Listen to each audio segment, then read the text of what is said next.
Hi పిల్లలు, good morning, praise to God. బాగున్నారా అందరూ? చాలా రోజులైంది మిమ్మల్ని చూసి. మీరందరూ సండే స్కూల్‌లో ద్వారా కొత్త కొత్త విషయాలు నేర్చుకుని, బైబిల్ బాగా చదివి, దేవునితో సమయం గడుపుతున్నారనేసి ఆశిస్తున్నాను. ఇవాళ సండే స్కూల్‌లో మనం మళ్ళీ ఒక కొత్త స్టోరీ, ఒక కొత్త మెమరీ వర్స్, ఒక కొత్త సాంగ్ నేర్చుకుందాం. ఓకేనా? ఫస్ట్ ప్రార్థనతో స్టార్ట్ చేసుకుందాం. అందరూ మోకరించి, చేతులు జోడించి, కళ్ళు మూసుకోండి. ఓకే? ప్రియమైన యేసయ్య, ఈ దినము మాకు మీ సన్నిధిలో గడపడానికి ఇచ్చినందుకు మీకెన్నో వందనాలు. మా కొరకు మరణించి, మా పాపములను మీ మీద వేసుకొని, మాకిచ్చిన ఈ క్షమాపణను బట్టి ప్రభువా మీకెన్నో వందనాలు. అయ్యా, ఈరోజు మేము మీ వాక్యము ద్వారా నేర్చుకోబోతున్న విషయాలను మీరే మాకు అర్థమయ్యేటట్టు చేయండి. చిన్నపిల్లల తో మీరే మాట్లాడండి ప్రభువా. వారికి అర్థమయ్యేలాగున చెప్పుటకు మీ కృపను, మీ ఆశీర్వాదమును నా మీద కూడా ఉంచండి. మేమందరము ఇవాళ ఈ లెసన్ ద్వారా మేము నేర్చుకున్నది మా అనుదిన జీవితంలో కూడా మేము అన్వయించుకొనులాగున మీ గొప్ప కృపను మాకు అనుగ్రహించండి. యేసుక్రీస్తు నామములో ప్రార్థిస్తున్నాను తండ్రి. ఆమేన్. ఓకే. సో, ఇవాళ మనం నేర్చుకోబోయే పాఠం ఏంటి తెలుసా? ఫర్‌గివ్‌నెస్ అంటే క్షమాపణ. క్షమాపణ అంటే ఏంటి? ఫర్‌గివ్‌నెస్ చాలా కష్టమైన విషయం తెలుసా? ఇవాళ రేపు మనం ఉంటున్న లోకంలో క్షమాపణ అన్నది చాలా తక్కువ. ఓకే? సో, మనం ఇవాళ దాని గురించి నేర్చుకోబోతున్నాం. నేను మీకు ఒక చిన్న ఉదాహరణ చెప్తాను. మీరు క్లాస్‌లో ఉన్నారనుకోండి, స్కూల్‌లో క్లాస్ రూమ్‌లో ఉన్నారు. చాలా స్ట్రిక్ట్ టీచర్ అన్నమాట. ఏదైనా తప్పు చేస్తే బాగా కోప్పడి పనిష్మెంట్ ఇచ్చే టీచర్ ఉన్నారు. ఆవిడ మీకు ఒక విషయం గురించి చెప్పి, చాలా జాగ్రత్తగా ఉండండి పిల్లలు. ఈ మిస్టేక్ జరగకూడదు. ఇట్లా గనక జరిగిందంటే మీకు సివియర్ పనిష్మెంట్ ఇస్తాను. చాలా జాగ్రత్తగా ఉండండి అని మీకు చెప్పున్నారనుకోండి. లాస్ట్ వీక్ ఇట్లాంటి తప్పు చేసిన ఒక చిన్న బాబుకి బాగా పనిష్మెంట్ ఇచ్చి క్లాస్‌లో బయట వారం రోజులు నుంచోబెట్టి ప్రిన్సిపల్ గారి ఆఫీస్‌కి పంపించున్నారని అనుకుందాం. ఈ వారము మేడం చెప్పారు, అదే తప్పు మీలో ఇంకెవ్వరు రిపీట్ చేయకూడదు. చేస్తే ఇంకా సివియర్ పనిష్మెంట్ ఉంటది అని చెప్పారనుకుందాం. కానీ అనుకోకుండా మీతో అదే మిస్టేక్ అయిపోయింది. ఎట్లా? మేడం ఇంకా రాలేదు. టీచర్ ఇంకా క్లాస్‌కి రాలేదు. మీకు భయంగా ఉంటది కదా లోపల. అరే! మేడం ఇన్ని సార్లు చెప్పారు. ఇట్లా చెయ్యొద్దనేసి. లాస్ట్ వీక్ అతనికి అదే పనిష్మెంట్ వచ్చింది. ఇప్పుడు మేడం వస్తున్నారు. నేనేం చెప్పాలి? అయ్యో! నాతో పెద్ద మిస్టేక్ అయిపోయింది అని చాలా భయంగా ఉంటది కదా లోపల. సో, 2 విషయాలు చేయొచ్చు. కావాలంటే మనం ఏం చేయలేదని చెప్పొచ్చు. లేకపోతే మేడంకి తెలిసిందంటే పనిష్మెంట్ తీసుకోవాల్సొస్తది. లేదు అంటే ఉన్నది ఉన్నట్టు ఒప్పుకొని మేడం సారీ మేడం అని క్షమాపణ అడగాలి కదా! సో, సరే మీరైతే ఏం చేస్తారు పిల్లలు? మీరైతే ఏం చేస్తారు? క్షమాపణ అడుగుతారా? ఏం తెలియనట్టు ఉంటారా? సరే, టీచర్ వచ్చారిప్పుడు. టీచర్‌కి తెలిసిపోయింది ఇట్లా తప్పు జరిగిందని. చాలా కోపంగా ఉన్నారు. అప్పుడు మీరు గనక మేడం దగ్గరికెళ్ళి, టీచర్ చాలా సారీ. నేను నిజంగా కావాలని చేయలేదు. పొరపాటున జరిగిపోయింది. ఇంకెప్పుడు చేయను టీచర్. ప్లీజ్ టీచర్ ఒక్కసారి ఛాన్స్ ఇవ్వండి అనేసి నిజంగా సిన్సియర్‌గా క్షమాపణ అడిగారనుకుందాం. అప్పుడు టీచర్ ఎందుకో ఆ రోజు అరే! పాపం నిజంగానే సారీ చెప్పి అడుగుతున్నాడు గదా! పొరపాటయిందంట. పోనీలే వదిలేద్దామనేసి, ఇట్స్ ఓకే నాన్న, బీ కేర్‌ఫుల్ నెక్స్ట్ టైమ్ మళ్ళీ చెయ్యొద్దు అని చెప్పారనుకోండి. ఎంత సంతోషమేస్తది లోపల. వావ్! నాకు పనిష్మెంట్ దొరకలేదు. నా ఫేవరెట్ టీచర్ నన్ను కోప్పడలేదు. లాస్ట్ వీక్ అబ్బాయికొచ్చిన పనిష్మెంట్ నాకు రాలేదు అనేసి ఎంత సంతోషమేస్తది కదా! Thank you teacher. I'm very sorry teacher. మళ్ళీ ఎప్పుడు చేయను టీచర్ అని చెప్పేసి ఇంకెప్పుడు అట్లా జరగకుండా గుర్తుపెట్టుకుంటాం కదా! రైట్. సో, అది ఫర్‌గివ్‌నెస్ అంటే. ఫర్‌గివ్‌నెస్ పొందుకున్న వాళ్ళకి ఎంతో సంతోషం ఉంటది కదా! ఓకే. సో, ఇవాళ యేసు ప్రభు మనతో ఉన్నప్పుడు ఫర్‌గివ్‌నెస్ గురించి మనకేం చెప్పారో నేర్చుకుందాం. ఓకే. సో, ఈ story Matthew 18th chapter 21 to 35 versus మధ్యలో నుంచి తీయబడింది. మత్తయి సువార్త 18వ అధ్యాయము 21 నుంచి 35వ వచనము. ఈయనెవరో తెలుసా? పేతురు, యేసు ప్రభు ఫేవరెట్ శిష్యులలో ఒక ఆయన అన్నమాట. ఒకరోజు పేతురు యేసయ్య దగ్గరకు వచ్చి ఒక క్వశ్చన్ అడిగాడంట. యేసయ్య, నా సహోదరుడు అంటే నా బ్రదరో సిస్టరో నా సహోదరుడు నా దగ్గరికి వచ్చి క్షమాపణ అడిగితే, అదే తప్పుకి క్షమాపణ అడిగితే నేను ఎన్నిసార్లు క్షమించాలి? 7 సార్లు అంటే 7 times క్షమిస్తే సరిపోతుందా అని అడిగాడంట. అప్పుడు యేసయ్య ఏం చెప్పారు తెలుసా? 7 times ఏనా? 7 సార్లేనా? 70 times 7 70 ఏళ్ళ సార్లు అని చెప్పారన్నమాట. 70 into 7 సార్లు అంటే 490 సార్లు అంటే 490 times క్షమించమని చెప్పాడంట. అంటే అర్థం ఏంటి? మన తమ్ముడు చెల్లి కానీ వచ్చి మన పట్ల ఏదైనా తప్పు చేసి మనకు చాలా కోపం తెప్పించారనుకోండి, ఓకే నంబర్ 1 time అయిపోయింది అనేసి మళ్ళీ సెకండ్ టైం వచ్చి నంబర్ 2 ఛాన్స్ అయిపోయింది, అట్లా 490 times లెక్క పెట్టి అన్నిసార్లు క్షమించమని అర్థమా? కాదు. దాన్ని ఎక్స్ప్లెయిన్ చేయడానికి యేసయ్య అప్పుడు పేతురికి ఒక స్టోరీ కూడా చెప్పారన్నమాట. ఏంటంటే, ఒక దేశంలో ఒక రాజుగారు ఉన్నారంట. ఈయన రాజుగారు ఆయన ఒకరోజు తన దగ్గర రావాల్సిన డబ్బుల లెక్కలు అన్నీ చూసుకుంటా ఉన్నారంట. ఓకే, సో అప్పుడు ఏం తెలిసిందంటే, ఆయన సర్వెంట్ ఒక ఆయన, ఈయన సర్వెంట్ అన్నమాట. సర్వెంట్ రాజుగారికి 10,000 తలాంతులు అప్పు వచ్చి ఉన్నాడన్నమాట. 10,000 తలాంతులు, 10,000 talents. అంటే ఎంత తెలుసా? 1 talent 3,600 rupees అని బైబిల్లో రాసింది. అంటే 10,000 తలాంతులు 10,000 talents అంటే 3.6 crore rupees అంటే 360 lakhs 360 లక్షల రూపాయలు. ఎంత పెద్ద అమౌంట్, చాలా డబ్బులు. చాలా రిచ్ పీపుల్, ధనవంతుల దగ్గర అట్లాంటి డబ్బులు ఉంటాయి అన్నమాట. 3 కోట్లు 3.6 కోట్ల డబ్బు రాజుగారికి అప్పు వచ్చి ఉన్నాడంట. సో రాజుగారు ఆ లెక్కలు చూసుకుంటున్నప్పుడు, అరే ఇంత సొమ్ము ఈయన వచ్చి ఉన్నాడు కదా, ఈ సర్వెంట్ని ఆయనను పిలిపించండి, అర్జెంటుగా పిలిపించండి అనేసి ఆ సర్వెంట్ని పిలిపించారంట. ఆయనని పిలిపించినప్పుడు రాజుగారు చెప్పారంట, ఏంటయ్యా నువ్వు ఇంత అప్పు తీసుకుని ఇన్ని రోజులు, నీ సమయం కూడా దాటిపోయింది, అప్పు కట్టాల్సిన సమయం, ఇన్ని రోజులు అప్పు కట్టకుండా ఉన్నావు నువ్వు, వెంటనే కట్టేసేయని చెప్పాడంట. అప్పుడు పాపం ఆ సర్వెంట్ తను కట్టలేని పరిస్థితిలో ఉన్నాడు. అంత డబ్బు ఎక్కడి నుంచి వస్తుంది సడన్గా? సో ఆయన కట్టలేని పరిస్థితిని రాజుగారికి చెప్పినప్పుడు రాజుగారు, లేదు వీలు లేదు, నువ్వు కావాలంటే నీ పిల్లలని, నీ భార్యని, నీ కుటుంబాన్ని అమ్మేసి ఆ డబ్బుల్ని తీసుకొచ్చి, నీకున్నదంతా అమ్మేసి ఆ డబ్బుల్ని తీసుకొచ్చి నాకు ఇప్పుడు కట్టాల్సిందే అన్నాడంట. ఎంత బాధాకరమైన విషయం కదా! తన సొంత ఫ్యామిలీని, తనకున్న వస్తువులన్నిటినీ వేరే వాళ్ళకి అమ్మేసి డబ్బులు తీసుకొచ్చి కట్టమని చెప్తున్నాడు. ఎంత దుస్థితి కదా, ఎంత బాధాకరమైన విషయము. అట్లా చేస్తే కూడా 3 కోట్ల రూపాయలు తెచ్చుకోవాలంటే చాలా కష్టం కదా.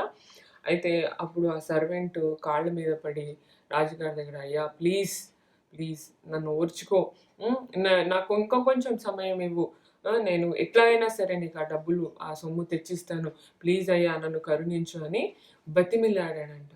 అప్పుడు ఆ రాజుగాడు మంచి మనసుతో, అయ్యో పాపం ఇంత దుస్థితిలో ఉన్నాడే ఈ సర్వెంట్, పోనీలే అనేసి ఆయనకి సమయం ఇవ్వటమే కాదు పిల్లలు, ఏం చేస్తాడు తెలుసా రాజు?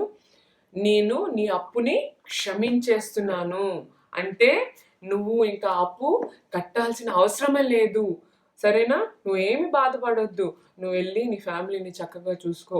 నువ్వు నన్ను క్షమించమని, సారీ అని అడిగావు కాబట్టి నేను నీ మీద కనికరించి నీ అప్పును కూడా తీర్చేస్తున్నాను. అంటే నువ్వు మళ్ళీ కట్టాల్సిన అవసరం లేదు. క్షమించేస్తున్నాను అని చెప్పి ఆయనని పంపించేశారంట.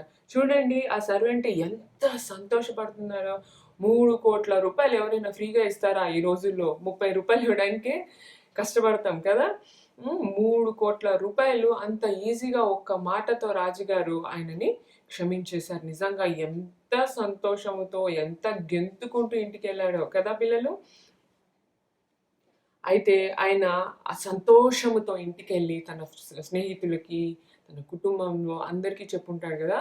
అయితే అందరూ ఆయన గురించి చాలా సంతోషపడ్డారంట. వామ్మో! ఇంత గొప్ప అప్పు రాజుగారు నీకు క్షమించారంటే నువ్వు ఎంత అదృష్టవంతుడివి అనేసి ఆయన గురించి అందరూ సంతోషపడ్డారు. ఈయన కూడా చాలా సంతోషపడ్డాడు. అయితే ఏమైంది కొన్ని రోజులైనాక ఈ ఫస్ట్ సర్వెంట్‌కి ఇంకొక సర్వెంట్ ఎదురుపడ్డాడంట. ఈ సెకండ్ సర్వెంట్ పాపం ఈయన కంటే ఇంకా ఎక్కువ నిరుపేద స్థితిలో ఉన్న వ్యక్తి. ఎప్పుడో చాలా రోజుల క్రితము ఈ సెకండ్ సర్వెంట్, రెండవ సర్వెంట్ ఫస్ట్ సర్వెంట్ దగ్గర 100 దేనారములు అప్పు తీసుకున్నాడంట. 100 దేనారములు అంటే 100 డినార్స్ అంటే దగ్గర దగ్గర ₹600 అంటే 600 రూపీస్. మీరే ఆలోచించండి పిల్లలు. 3.6 crores ఎక్కడ, 600 రూపీస్ ఎక్కడ చెప్పండి? ఇవి రెండింటికి అసలు ఏమన్నా కంపారిజన్ ఉందా? 600 రూపీస్ అంటే చాలా చిన్న అమౌంట్ 3.6 crores కంపేర్ చేసుకుంటే కదా. కానీ ఈ వ్యక్తి ఈ ఫస్ట్ సర్వెంట్ ఆ సెకండ్ సర్వెంట్ దగ్గరికి వెళ్ళి, ఏమయ్యా నువ్వు నాకు ₹600 ఎన్నో రోజుల క్రితం తీసుకున్నావు, నాకు అప్పున్నావు కదా, నాకు 600 నువ్వు రిటర్న్ చేయాలి కదా, వెంటనే ఇచ్చేయి అన్నాడంట.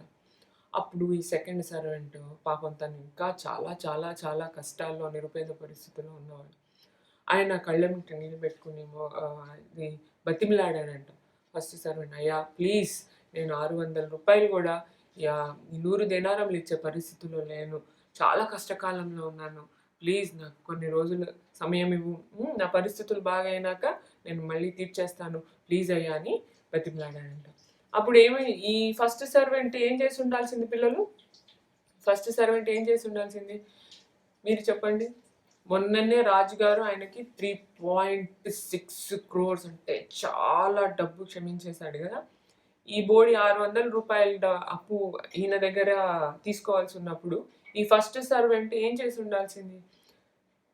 అరే రాజుగారు నన్ను ఎంత మేలు చేశారో, ₹600 కదా పాపం, ఈయన చాలా నాకంటే కష్టాల్లో ఉన్నాడు, నేను ఎంత కష్టాల్లో ఉన్నానో నాకు తెలుసు, అలాంటిది నాకంటే చాలా చాలా కష్టాల్లో ఉండి కనీసం ₹600 కూడా ఇవ్వలేని పరిస్థితిలో ఉన్నాడే, పోనీలే వదిలేద్దామనేసి వదిలేసి ఉండాల్సింది. ఇంకా మంచోడైతే తనకి ఇంత మేలు చేసిన రాజు దగ్గర ఆయన పొందుకున్న మేలుని చూసుకుని ఇంకా హెల్ప్ చేసి ఉండాల్సింది. ఆయన ఆ రెండవ సర్వెంట్ పరిస్థితుల్లో నుంచి బయటపడడానికి ఇంకా హెల్ప్ చేసి ఉంటే బాగుండేది కదా. మీరైతే అలానే చేసి ఉండేవాళ్ళు కదా పిల్లలు. ఐ నో మీరందరూ వేసే పిల్లలు కదా. ఓకే, కానీ ఈ ఫస్ట్ సర్వెంట్ ఏం చేశాడు తెలుసా? బైబిల్ ఏం చెప్తుందంటే ఇక్కడ చూడండి, ఆయన ఈ ఫస్ట్ సర్వెంట్ ఆ సెకండ్ సర్వెంట్ గొంతు పట్టుకున్నాడంట. గొంతు పట్టుకొని ఏమనుకుంటున్నావు నువ్వు, నా డబ్బులు ఇవ్వకుండా తప్పించుకుందాం అనుకుంటున్నావు, ఎంత ధైర్యం నీకు అని చెప్పి బలవంతంగా లాక్కుని తీసుకెళ్ళి జైల్లో వేయించాడంట. ఆ ₹600 నువ్వు నాకు రిటర్న్ ఇచ్చేంత వరకు నువ్వు బయటికి వచ్చే పనే లేదనేసి క్రూరంగా తీసుకెళ్ళి జైల్లో పడేశాడంట. ఎంత బాధాకరమైన విషయం కదా పిల్లలు. ఎంత రూడ్, ఎంత తప్పు పని చేశాడు అని అనిపిస్తుంది కదా మనకి. ఈయనని జైల్లో వేసిన విషయము ఈ ఫస్ట్ సర్వెంట్ ఫ్రెండ్స్కి, ఫ్యామిలీకి అందరికీ తెలిసిందన్నమాట. అప్పుడు వాళ్ళందరూ చాలా బాధపడ్డారంట. అరే మొన్న కాక ఈయన విషయంలో మనం ఎంత సంతోషపడ్డాము, ఎంత అదృష్టవంతుడు, ఇంత గొప్ప అప్పుని రాజుగారు ఆయన క్షమించేశారని మొన్న కాక మనం సంతోషపడ్డాం కదా, ఇంతలోపే ఈయనేంటి ఆ బోడి 600 రూపాయలు అతనికి ఇంత కఠినంగా శిక్షిస్తాడా? జైల్లో వేయిస్తాడా? పాపం అంత దుస్థితిలో ఉన్న వ్యక్తిని హెల్ప్ చేయకుండా ఇంత అవమానపరుస్తాడా అనేసి ఈ ఫస్ట్ సర్వెంట్ ఫ్రెండ్స్ అందరూ బాధపడి ఎళ్లి రాజుగారికి చెప్తారన్నమాట. రాజా, నువ్వు మొన్న ఫస్ట్ సర్వెంట్‌కి ఎంత మేలు చేశావు రాజా! మేమందరం సంతోషపడ్డాం. కానీ నీకేమైందో తెలుసా?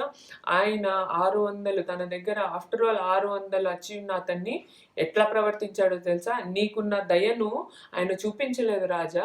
తీసుకెళ్ళి జైల్లో పడేశాడు రాజా. గొంతు పట్టుకున్నాడు రాజా. అవమానపరిచాడు రాజా. హెల్ప్ చేయలేదు రాజా. నువ్వు ఇంత ప్రేమను చూపించావు గదా! ఇంత క్షమాపణ చూపించావు గదా! ఆయన మాత్రం మా ఫ్రెండ్‌కి అట్లా చేయలేదు రాజా అని ఎళ్లి రాజుగారికి కంప్లెయింట్ చేశారంట. అప్పుడు రాజుగారు ఇదంతా విని ఆలోచించారంట. అసలు నేను క్షమించినంత డబ్బుతో పోల్చుకుంటే ఈ 600 ఎంత తక్కువ.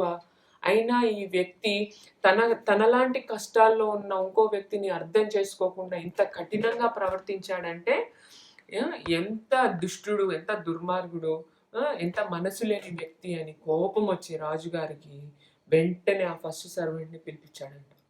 ఇదిగోండి చూడండి, ఆ ఫస్ట్ సర్వెంట్ వచ్చాడు రాజుగారి దగ్గరికి. ఈసారి మాత్రం రాజుగారు చాలా కోపంలో ఉన్నారు. అస్సలు మాట వినే క్వెషనే లేదన్నమాట. ఆయన వచ్చినప్పుడు రాజుగారు చెప్పారు, అయ్యా నువ్వు చేసిన పని ఏంటో నాకు అర్థమైంది. నువ్వు ఎంత దుర్మార్గము చేశావో నేను విన్నాను. నేను నీ పట్ల చూపించినటువంటి క్షమాపణను, ఆ ప్రేమను నువ్వు వేరే వాళ్ళ దగ్గర చూపించలేదు కాబట్టి ఇప్పుడు నేను నీకు ముందు ఇచ్చిన క్షమాపణని తీసేస్తున్నాను, క్యాన్సిల్ చేసేస్తున్నాను. ఇప్పుడు నువ్వు వెళ్ళి ఏం చేస్తావో నాకు తెలీదు. నువ్వు అన్ని అమ్ముకో, ఏమన్నా చేసుకో. మీ వాళ్ళందరినీ, నిన్నే కాదు నీ ఫ్యామిలీని కూడా జైల్లో వేసి పడేస్తాను. బాధ పెట్టే వాళ్ళకి అప్పగించెను అనేది బైబిల్లో.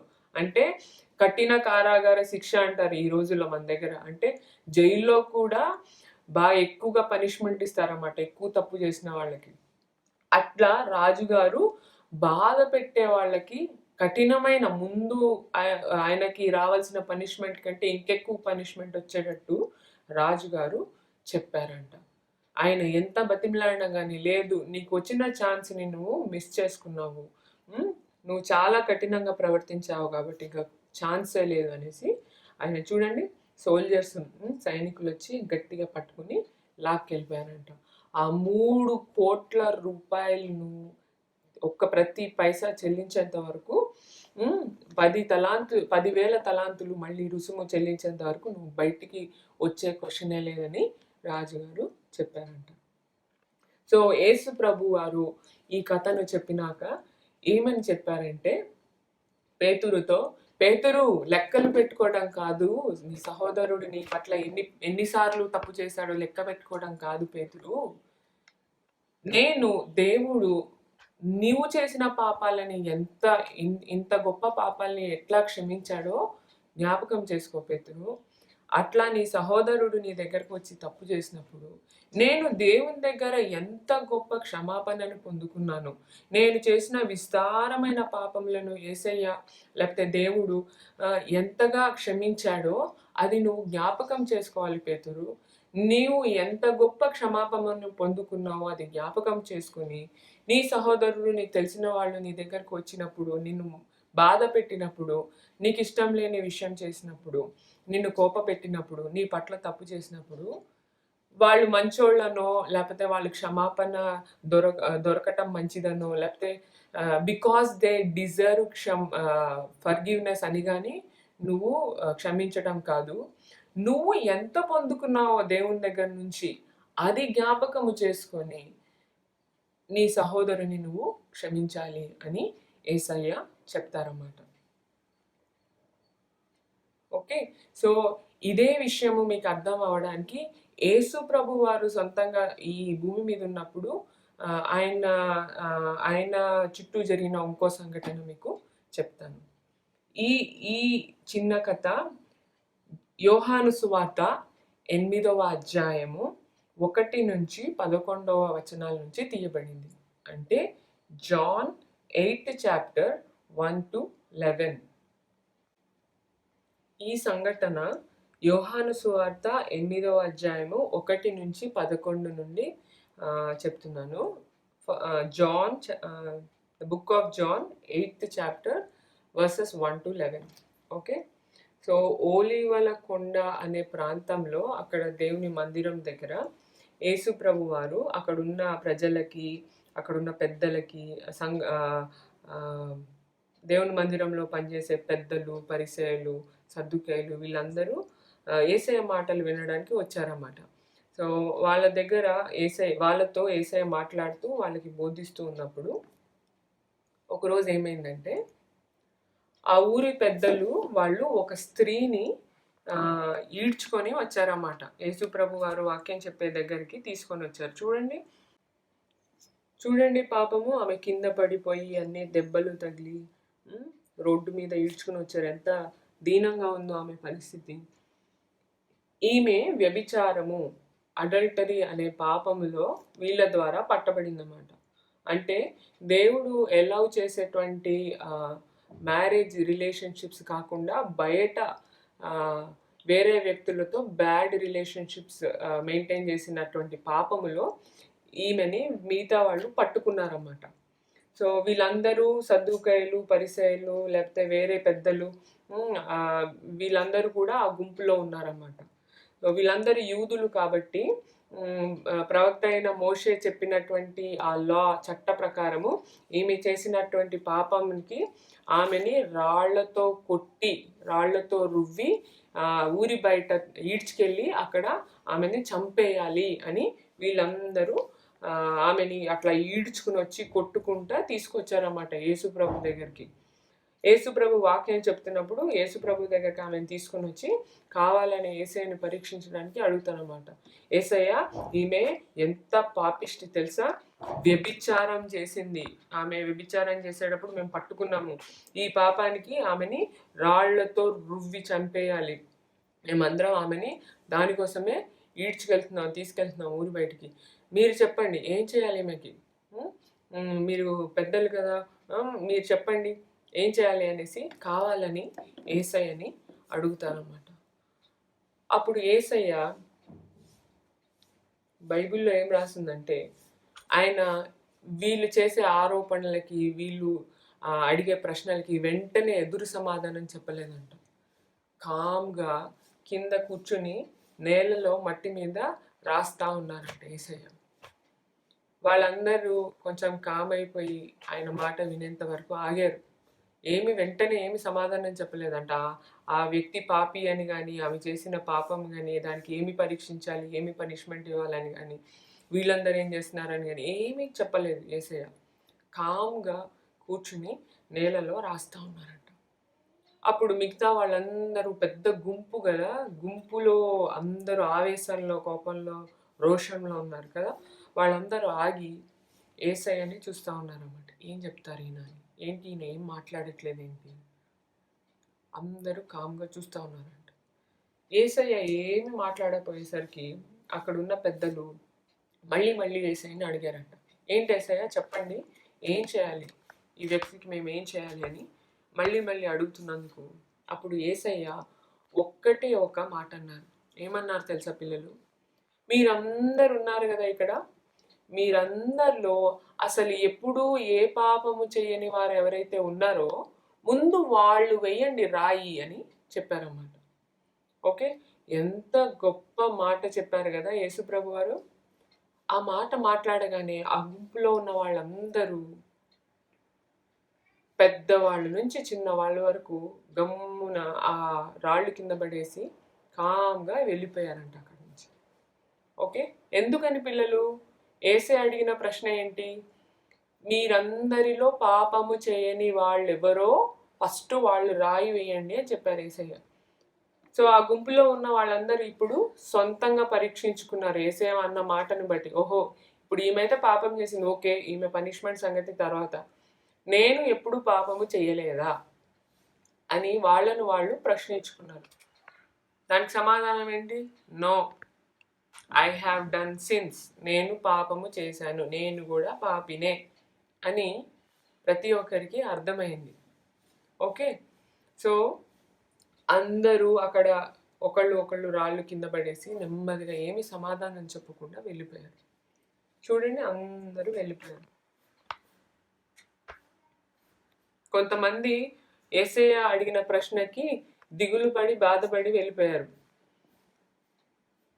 తీరా చివరికి యేసు ప్రభువు ఆ స్త్రీ మాత్రమే మిగిలారన్నమాట. ఆమె కూడా నిశ్శబ్దంగా కామ్గా తల ఉంచుకుని అక్కడ కూర్చుని ఉన్నప్పుడు యేసయ్య తలెత్తి ఆమెని, ఏమ్మా వీళ్ళలో ఎవరు నేనేమి అనలేదా అని అడుగుతారన్నమాట. అప్పుడు ఆ స్త్రీ లేదు ప్రభువా అని అన్నప్పుడు యేసయ్య, సరే అమ్మా, నేను కూడా నిన్ను క్షమిస్తున్నాను, నువ్వు వెళ్ళిపో, ఇంకెప్పుడు ఇట్లాంటి పాపం చెయ్యొద్దు అని ఆమెని ఓదార్చి పంపించేస్తారు యేసుప్రభు వారు. ఏం నేర్చుకున్నారు మీరు ఈ సంఘటనను బట్టి? ఏం నేర్చుకున్నారు? యేసుప్రభు వారు ఏం చెప్తున్నారంటే, మనము ఎదుటి వ్యక్తిలో తప్పు పట్టక మునుపు వాళ్ళు ఎంత పాపము చేశారో ఆ పాపానికి ఎంత శిక్ష పడాలో మనము తీర్పు తీర్చక ముందు మనము నిజంగా పాపము లేని వారమా, మనం ఇట్లాంటి తప్పులు ఇంతకు ముందు చేశామా, మనము కూడా దేవుని నుంచి పాపక్షమాపణ పొందుకున్న వారమేనా కాదా అని ఫస్ట్ ఆలోచించుకోవాలి. మనల్ని మనము పరీక్షించుకోవాలి. ఒక పరిశుద్ధుడు తప్ప, అంటే యేసు ప్రభువారు మన దేవుడు తప్ప, పాపము లేని వ్యక్తి కాబట్టి ఆయన తప్ప ఇంకొకళ్ళని శిక్షించే అధికారము కానీ తీర్పు తీర్చే అధికారము కానీ దేవుడు మనకి ఇవ్వలేదు. ఓకే, మీరు అనొచ్చు, ఏంటక్క అట్లా అంటారు, ఆ వ్యక్తి చూసారా ఎన్నిసార్లు నన్ను బాధ పెట్టాడు, ఎప్పుడంతే, ఎన్నిసార్లు చెప్పినా నేను ఎన్నిసార్లు క్షమించానో ఎప్పుడు ఏమనలేదు, అయినా వస్తాడు అదే మాటలు మాట్లాడతాడు. ఏదో పెద్ద పాపం చేయాల్సిన అవసరం లేదు. రోజువారి మన చుట్టూ ఉన్న వాళ్ళే, మన కుటుంబంలో ఉన్న వాళ్ళే, మన ఫ్రెండ్సే కావచ్చు, చిన్న మాటలను బట్టి కించపరుస్తారు, వాళ్ళు చేసే పనులను బట్టి మనం బాధ పెడతారు. మనము ఇలా మాట్లాడొద్దు, ఇలా చేయొద్దు, నాకు బాధ కలుగుతుందని ఎన్నిసార్లు చెప్పినా మళ్ళీ అదే విధంగా ప్రవర్తించడం బట్టి మనల్ని బాధ పెడతా ఉంటారు. అప్పుడు మనం ఏం చేయాలి? Forgiveness is very very very very difficult. క్షమాపణ అన్నది అనటం చాలా ఈజీ కానీ చేయటం చాలా చాలా చాలా కష్టం. అప్పుడు మనం ఏం చేయాలి? Look at the cross. చూడండి, యేసు ప్రభు వారు శిలువ మీద ఏం చేశారు? ఆయన మన పాపముల కోసము, మన పాప భారం భరించడానికి ఈ భూమి మీదకి వచ్చి ఆ పనిష్మెంట్ అంతటిని తన మీద మోసుకొని మనకు పాప క్షమాపణ కలిగేటట్టు అనుగ్రహించారు. ఆయన శిలువ మీద వేలాడుతున్నప్పుడు కూడా అతని చుట్టూ ఉన్న సైనికులు, ఆ పెద్దలు, ఆ యూదులు వాళ్ళందరూ ఆయనని అపనిందలు వేసి చంపించినా కూడా ఆయన చనిపోకముందు ఏమని ప్రార్థన చేశారు తెలుసా? Father, forgive them for they know not what they do.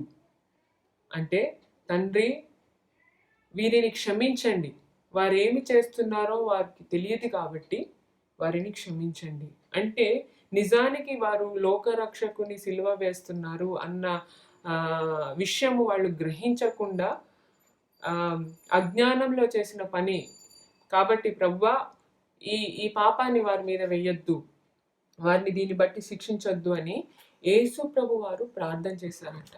ఎంత గొప్ప విషయం కదా పిల్లలు. సో ఎప్పుడైనా సరే మనకి అరే నన్ను రిపీటెడ్గా ఇట్లా అంటే మళ్ళీ ఈ వ్యక్తి నన్ను బాధపరుస్తున్నాడు కదా, నేనేం చేయాలి అని మీకు అనిపించినప్పుడు యేసు ప్రభు వారిని చూడండి. ఆయన మన పరిస్థితిలో ఉంటే ఎలా ప్రవర్తించి ఉండేవాళ్ళు అని ఆలోచించండి. అప్పుడు మీకే అర్థమవుతుంది నేను ఎలా ప్రవర్తించాలి అని. ఓకే, బైబిల్లో లూకా సువార్త 17వ అధ్యాయంలో ఏమని రాస్తుందంటే, మీ సహోదరుడు మీ దగ్గరికి మళ్ళీ అదే తప్పు చేస్తూ వచ్చినప్పుడు రిబ్యూక్ హిమ్, అంటే అతన్ని సరి చేయండి. ఇది తప్పు, ఇట్లా చెయ్యొద్దు, మీరు అన్న ఈ పలానా మాటని బట్టి ఈ యొక్క ప్రవర్తనను బట్టి లేకపోతే ఈ యొక్క మీరు చేసినటువంటి ఈ యొక్క పనిని బట్టి నాకు బాధ కలిగింది అని చెప్పటంలో ఎప్పుడూ తప్పు లేదు. ఓకే. అవతల వ్యక్తి చేసినది తప్పు అని చెప్పటంలో తప్పు లేదు. కానీ ఆయన వచ్చి తన తప్పును తెలుసుకొని, అన్న నన్ను క్షమించు, అక్క నన్ను క్షమించు అని హృదయపూర్వకంగా అన్న ప్రతిసారి మనము వారిని క్షమించాలి అని బైబిల్‌లో రాసి ఉంది. ఓకే. సో మీరు అడగొచ్చు, మరక్క ఎప్పుడు అదే పని కావాలని చేసి ఊరికే వచ్చి విసిగిచ్చే వాళ్ళు ఉంటారు కదక్క. ఎప్పుడు క్షమాపణ, క్షమాపణ, క్షమాపణ అని చెప్పేసి ఇంకా వాళ్ళకి సరిచేసేదేమి ఉండదా అని మీరు అడగొచ్చు. అయితే బైబిల్‌లో రిపీటెడ్‌గా తప్పు చేసే వ్యక్తిని ఎట్లా సరిచేయాలి అని కూడా దేవుడు రాసి ఉంచాడు మన కోసం. ఎవరైనా వ్యక్తి, మీకు తెలిసిన వ్యక్తి మీ ఎడల తప్పు చేస్తూ ఉంటే ముందు తనతో చాటుగా అంటే ప్రైవేట్‌గా మాట్లాడాలి. తనతో మీ హృదయంలో ఉన్నటువంటిది అన్నీ చెప్పాలి. అన్న, లేకపోతే అక్క, చెల్లి, తమ్ముడు, నువ్వు చేసిన ఈ మాటలను బట్టి, నువ్వు చేసిన ఈ పనులను బట్టి, నువ్వు ప్రవర్తించిన ఈ ఈ విధమును బట్టి నాకు ఊరికేనే బాధ కలుగుతుంది. నాకు మనసు సరిగ్గా ఉండట్లేదు. నీ మీద నాకు కోపం వస్తుంది అని మీరు చెప్పొచ్చు. ఖచ్చితంగా చెప్పొచ్చు. ఆ వ్యక్తి అయినా కూడా తనని సరిచేసుకోకుండా మళ్ళీ అదే పని చేస్తూ ఉంటే, మీరు సంఘములో ఒక మంచి దేవుని జ్ఞానమున్న పెద్దల దగ్గరికి వెళ్ళమని బైబిల్‌లో రాసి ఉంది. ఆ వ్యక్తితో కలిసి మళ్ళీ ప్రైవేట్‌గా అంటే చాటుగా వాళ్ళతో ఆ తప్పు చేసే వ్యక్తితో మాట్లాడాలి. అంతేగాని పిచ్చి గోల చేసి పబ్లిక్‌లో అందరిని మాటలని గోల చేసి గొడవ పెట్టుకోమని బైబిల్‌లో ఎక్కడ రాసి లేదు. ఓకే. సో మీరు చిన్న పిల్లల్లాగా మీకు ఇట్లాంటి పరిస్థితి ఎప్పుడైనా ఎదుర్కొన్నప్పుడు మీ ఇంట్లో పెద్దలు, మమ్మీ డాడీని ఇచ్చారు కదా దేవుడు, మీ సండే స్కూలు టీచరు, ఇట్లాంటి వాళ్ళకి మీరు వెళ్ళి చెప్పొచ్చు. అక్క, పలానా వ్యక్తి నన్ను ఇట్లా బాధ పెడుతున్నాడు, నేనైతే క్షమించేశాను, నాకు కోపమేం లేదు, కానీ ఊరికేనే ఇట్లా చేస్తున్నాడు కాబట్టి మీరు అతనితో మాట్లాడండి అని మీరు చెప్పొచ్చు. అప్పుడు పెద్దవాళ్ళు గొడవ లేకుండా సమాధానంగా అవతలి వ్యక్తితో మాట్లాడి దాన్ని సరిచేస్తారన్నమాట. ఓకే. బైబిల్‌లో ఏం రాస్తుందంటే మత్తయి సువార్త 7వ అధ్యాయము 5వ వచనం. అవతల వ్యక్తిలో మనం ఎప్పుడైనా తప్పు పట్టినప్పుడు ముందు మనలో ఏమి పాపం ఉందో, మనము కూడా అట్లాంటి పాపంలోనే ఉన్నామా అని ఆలోచించి అప్పుడే అవతల వ్యక్తికి అదిగో నీలో ఆ తప్పు ఉందని చెప్పాలన్నమాట. మనము మనలో ఉన్న పాపాన్ని, మనలో ఉన్న తప్పుల్ని చూసుకోకుండా ఎప్పుడు అవతల వ్యక్తినే తప్పు పట్టడము వేషధారణ, హిపోక్రసీ అని బైబిల్‌లో రాసిందన్నమాట. మత్తయి సువార్త 7వ అధ్యాయము 5వ వచనంలో ఏమని ఉంటదంటే, ముందు నీ కంటిలో ఉన్న ధూళాన్ని తీసేస్తే అవతల వ్యక్తి కన్నులో ఉన్న నలుసు నీకు క్లియర్‌గా కనపడుతుంది అని యేసు ప్రభువారు చెప్తారు.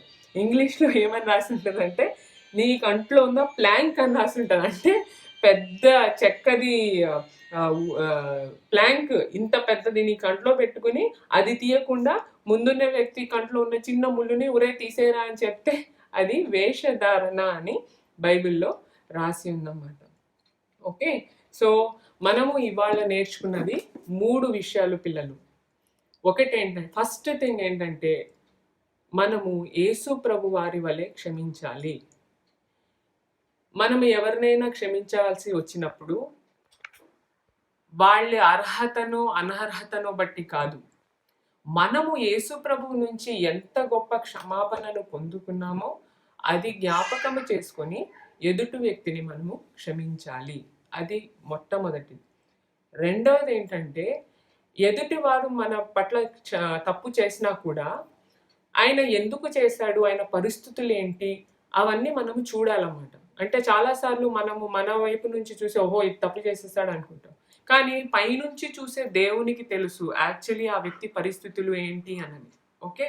సో అవతలి వ్యక్తిని మనము వేలెత్తి చూపించక ముందు మన పరిస్థితులు, మన పాపపు గతము, మనము కూడా ఇటువంటి మిస్టేక్స్ ఇంతకుముందు చేసి ఉండొచ్చేమో, మనలో ఇంకా అట్లాంటివి ఏమైనా ఉన్నాయా అని ఫస్ట్ మనల్ని మనము పరీక్షించుకొని అప్పుడే ఎదుటి వాళ్ళలో ఉన్న లోపాన్ని చూపించాలి.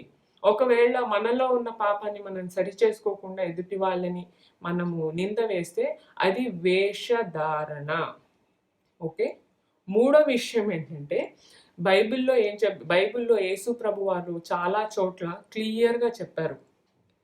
మనము ఏ విధముగా అయితే అవతలి వ్యక్తిని తీర్పు తీరుస్తామో, ఏ విధంగా అయితే మనం అవతలి వ్యక్తిని క్షమిస్తామో, సరిగ్గా అదే విధంగా యేసు ప్రభు వారు కూడా మనల్ని తీర్పు తీరుస్తారంట.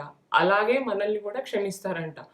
అంటే మన పరలోక ప్రార్థనలో ప్రార్థించేస్తాం కదా, దేవా మా ఎడల తప్పు చేసిన వారిని మేము క్షమించులాగున మా పాపములను కూడా క్షమించండి అని మనం రోజు ప్రార్థన చేస్తాం కదా. సో మీరు జ్ఞాపకం చేసుకోవాల్సింది ఏంటంటే, మీరు ఎదుటి వాళ్ళని క్షమించకుండా కోపం పెట్టుకున్నారనుకోండి, లోపల ద్వేషం పెట్టుకున్నారనుకోండి, ఏమవుతుంది? దేవునితో ఉన్న మీ రిలేషన్షిప్ ఎఫెక్ట్ అవుతుంది, తగ్గిపోతుంది. అవతలి వ్యక్తి బాగానే ఉండొచ్చు, కానీ మీ ఆత్మీయ జీవితము తగ్గిపోతుంది అన్నమాట. క్షమాపణ అన్నది చాలా కష్టమైన విషయము. దేవుని ఆత్మ ఉన్న వాళ్ళు మాత్రమే మంచితనము, దయాళుత్వము, దీర్ఘశాంతము ఈ లక్షణాలు కలిగి ఉండగలుగుతారు. ఇవన్నీ ఆత్మ ఫలములు అన్నమాట. బైబిల్ ఏం రాసిందంటే, ప్రేమ అంటే దీర్ఘశాంతము, ప్రేమ అంటే త్వరగా కోపించదు అని బైబిల్లో కొరింథీయుల్లో దేవుడు రాసి ఉంచాడు. అంటే క్షమాపణ అన్నది ప్రేమ కలిగి ఉన్న వ్యక్తి లక్షణము, దేవుని ఆత్మ చేత నింపబడి ఉన్న వ్యక్తి యొక్క లక్షణము. సో మనము దేవుని ప్రేమ కలిగి ఉన్నామంటే, దేవుని ఆత్మ చేత నడిపింపబడుతున్నామంటే, అప్పుడు మాత్రమే మనస్ఫూర్తిగా క్షమించగలము. ఓకే. ఒకవేళ మనము క్షమించలేదనుకోండి, ఏమవుతుంది? మీరు అనొచ్చు, సరే నేను క్షమించను, నేను జోలికి వెళ్ళను అని మీరు అనుకున్నారనుకోండి, ఏమవుతుంది? మనసులో మనం కోపము, ద్వేషము ఇట్లాంటివి పెట్టుకున్నామంటే పాపము పండుతుందంట. బైబిల్లో రాసింది, అది పండి ఇంకా ఎక్కువ పాపానికి దారి తీస్తుందంట. అంటే కొన్ని రోజులకి ఆ ఈర్ష్య, కోపము, ఆ ద్వేషము అవి మీలో ప్రెషర్ కుక్కర్ లాగా కొంచెం కొంచెం కొంచెం కొంచెం ఎక్కువ అవుతూ వేరే పాపాలకి దారి తీస్తుంది. ఏంటి? హింస అంటే అవతల వాళ్ళని బాధ పెట్టడము, హత్యలు, గొడవలు, ఇట్లాంటి పెద్ద వేరే పాపాలకి దారులు తీస్తాయన్నమాట. అంటే సాతానికి మన జీవితంలో ప్లేస్ దొరికిపోతుంది అన్నమాట. ఓకే. సో మీకు ఎప్పుడైనా సరే ఇటువంటి సిచ్యువేషన్, క్షమించవలసిన పరిస్థితి ఏర్పడినప్పుడు మీరు ఒకటి గుర్తుపెట్టుకోవాలి పిల్లలు, అవతల వ్యక్తి గురించి కాకపోయినా మన రిలేషన్షిప్ దేవునితో తగ్గకూడదు కాబట్టి మనము క్షమించాలి. ఓకే. తీర్పు అన్నది మనము దేవుని చేతిలో ఎప్పుడైతే వదిలేస్తామో, దేవుడే అవతల వ్యక్తికి సరి అయిన టైంలో సరిగ్గా నేర్పిస్తాడు. మీరు దాని గురించి ఏమి పట్టించుకోవాల్సిన అవసరం లేదు. మీరు అనుకున్న దానికంటే ఇంకా బాగా ఆ వ్యక్తికి అర్థమయ్యేటట్టు దేవుడే తీర్పు తీరుస్తాడు. ఓకే. సో మీరు మనసులో ద్వేషం పెట్టుకోకుండా, దేవా ఈ వ్యక్తిని నువ్వు క్షమించమని చెప్పావు కాబట్టి నేను క్షమిస్తున్నాను, మీరు నన్ను క్షమించారు కాబట్టి నేను అవతల వ్యక్తిని క్షమిస్తున్నాను అని ఎప్పుడైతే దేవుని చేతిలో మీరు వదిలేస్తారో, దేవుడు అన్యాయస్తుడు కాదు, తప్పకుండా మిమ్మల్ని ఆశీర్వదిస్తాడు. మిమ్మల్ని బట్టి ఆ వ్యక్తిని కూడా క్షమిస్తాడు, బుద్ధి చెప్తాడు, ఆశీర్వదిస్తాడు. సరేనా? సో ఇవాళటి మెమరీ వర్స్ మార్క్ 11:25. నేను ముందు చెప్తాను, నా వెనకాల మీరందరూ చెప్పండి. Okay. Mark 11:25. When you stand praying, if you hold anything against anyone, forgive them, so that your Father in heaven may forgive you your sins. Mark సువార్త 11వ అధ్యాయము 25వ వచనము. మీరు ఒకని మీద విరోధమేమైనను కలిగి ఉన్న ఎడల మీరు నిలువబడి ప్రార్థన చేయునప్పుడెల్లను వాని క్షమించుడి. అంటే ఏంటి పిల్లలు? మీరు ఎప్పుడెప్పుడైతే ప్రార్థన చేయడానికి నిలబడతారో, అంటే దేవుని సన్నిధిలో ఎప్పుడైతే నిలబడతాడో, ప్రతిసారి మీరు ఆమేన్ అనకముందు మీకు ఎవరెవరి మీద అయితే కోపం ఉందో, ఎవరెవరి మీద అయితే రిసెంట్మెంట్ ఉందో, ఎవరెవరి మీద అయితే మీకు బాధ ఉందో, వాళ్ళ గురించి దేవుని సన్నిధిలో ప్రతిరోజు మీరు క్షమించాలంట. ఓకే, ఎవరైనా కావచ్చు, మీ దగ్గర ఫ్రెండ్ కావచ్చు, మీ ఇంట్లో ఫ్యామిలీ మెంబర్ కావచ్చు, ఎవరైనా సరే. పెద్ద పెద్ద పాపాల గురించి కాదు నేను మాట్లాడేది. చిన్న చిన్న గొడవలు, చిన్న చిన్న మాటలు, చిన్న లోపల మనకు ఉండిపోతాయి కదా. ఈ వ్యక్తి నన్ను ఎట్లా ట్రీట్ చేస్తాడు అని అట్లాంటివి ఉంటాయి కదా, మనసులో బాధలు ఉంటాయి కదా. వాటిని బట్టి మీరు దేవుని సన్నిధిలో ప్రార్థన చేయడానికి వచ్చిన ప్రతిసారి, ప్రభువా ఈ విషయం నాకు బాధగా ఉంది, నన్ను క్షమించడానికి నాకు సహాయం చేయండి, దీన్ని ఎట్లా డీల్ చేయాలో మీరు నాకు నేర్పించండి అని మీరు దేవుని ముందు ప్రతిరోజు చెప్పాలన్నమాట. అప్పుడు దేవుడు ఖచ్చితంగా మీ పక్షాన పోరాడతాడు. ఓకే, ఆయన న్యాయస్థుడు, న్యాయవంతుడు. ఇంకొకటి ఏంటంటే ఆయన పరిశుద్ధుడు. ఆయన పైనుంచి ప్రతి ఒక్కరి సిచ్యువేషన్ ఏంటో, ప్రతి ఒక్కరి పరిస్థితులు ఏంటో ఆయనకి బాగా తెలుసు. చాలాసార్లు మనం సగం సగం అర్థం చేసుకుంటాం, కానీ దేవునికి అందరి పరిస్థితులు బాగా తెలుసు కాబట్టి ఆయనే అందరికీ న్యాయంగా అన్నీ జరిగిస్తారన్నమాట. ఓకేనా పిల్లలు? సో ఇవాళ లెసన్ మీకు బాగా అర్థమైందని నేను అనుకుంటున్నాను. దీని గురించి ఒక చిన్న పాట మీకు నేర్పిస్తాను. ఓకే, సో ఇది పాట. నేను మీకు ఫస్ట్ పదాలు చెప్తాను, నా వెనకాల చెప్పండి. చాలా చిన్న పాట, చాలా ఈజీ కూడా. సో మీకు ఎప్పుడు ఇటువంటి సిచ్యువేషన్, ఫర్గివ్నెస్, క్షమించాల్సినటువంటి పరిస్థితులు ఏర్పడినప్పుడు ఈ పాటను మీరు జ్ఞాపకం చేసుకోండి. యేసు ప్రభు సిలువని, యేసయ్య మనకి చూపించినటువంటి ప్రేమని మీరు జ్ఞాపకం చేసుకోండి. ఓకేనా? When I see you on the cross, where you died for the lost, I come to know God is love. Sorry, cut. వాడి సౌండ్ వచ్చింది బాగా. అమ్మ వాడిని బయటికి తీసుకెళ్ళవా? సారీ, ఇది ఒకటి పర్లేదు కానీ అది నేను కట్ చేస్తా అక్కడ. When I God is love ని చెప్పు, రేపు ముందు నేను చెప్తా. When I see you on the cross, where you died for the lost, I come to know God is love. God is love. God is love. Thank you, Jesus, for your love. Next వచనం ఏంటంటే, when I see how you forgave all your love with us, you shared. I come to know God is love. God is love. God is love. Thank you, Jesus, for your love. ఈ పాట అర్థం ఏంటంటే పిల్లలు, యేసయ్య, నేను ఎప్పుడైతే మిమ్మల్ని సిలువ మీద చూస్తానో, మాలాంటి పాపాల కోసం మీరు ఎక్కడైతే చనిపోయి తిరిగి లేచారో, ఆ సిలువని నేను చూసినప్పుడు గాడ్ ఈజ్ లవ్, మీరు ప్రేమమయుడు అని మీరు ప్రేమ అని నాకు అర్థమవుతుంది. When I see how you forgave, మీరు ఎలాగ మమ్మల్ని క్షమించారో నేను చూసినప్పుడు, all your love with us you shared, మీ ప్రేమను ఎంతగా మా మీద చూపించారో నేను చూసినప్పుడు, I come to know God is love, నాకు తెలుస్తుంది ప్రభువా మీరు ప్రేమ అని. గాడ్ ఈజ్ లవ్, దేవుడు ప్రేమ. Thank you Jesus for your love, దేవా మీకు ఎన్నో వందనాలు, ఐఎమ్ థ్యాంక్ఫుల్, ఎందుకంటే మీరు ప్రేమమయులు, మీరే ప్రేమ. ఈ పాటకి అర్థం అది. ఓకే, సో నేను పాడతాను, మీరందరూ నా వెనకాల పాడి నేర్చుకోండి. Okay. When I see you on the cross, where you died for the lost, I come to know God is love. God is love. God is love.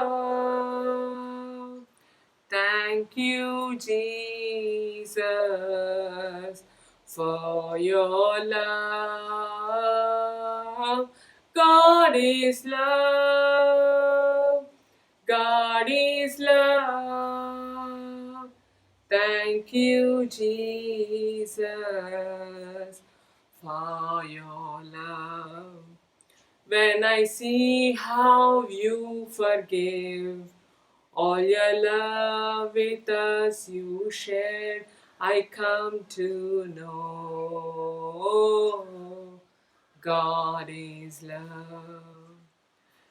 God is love. God is love.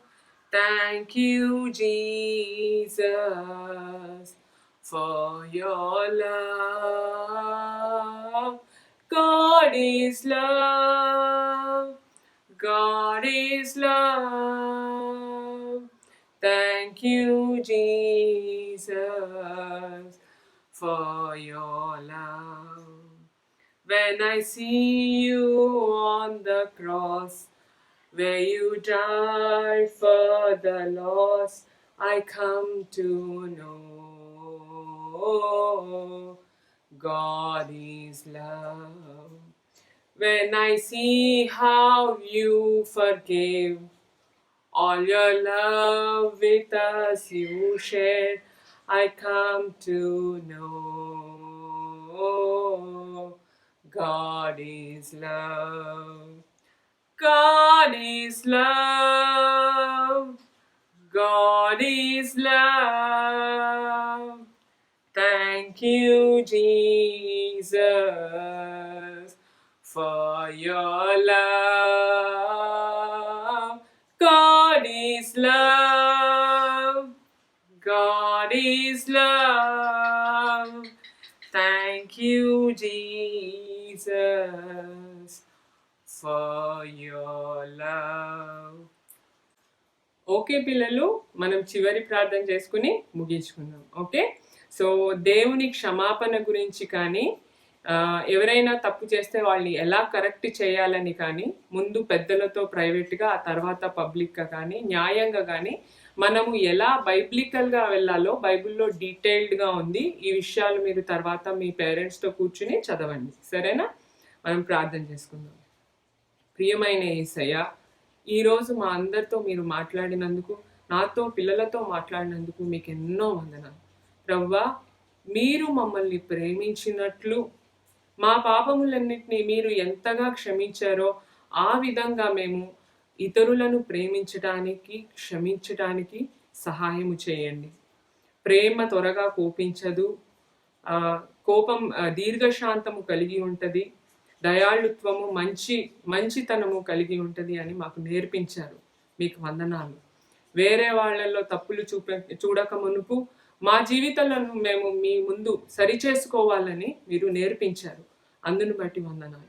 యేసయ్య, మేము ఏ పరిస్థితిలో ఉన్నను సిలువలో నీ ప్రేమను మేము జ్ఞాపకము చేసుకొని దాని ప్రకారముగా నడుచుకోవడానికి, క్షమాపణ గుణము కలిగి ఉండటానికి, నీ వలే మేము ప్రేమించడానికి మీరు సహాయం చేయమని యేసయ్య నామంలో ప్రార్థిస్తున్నాను తండ్రి.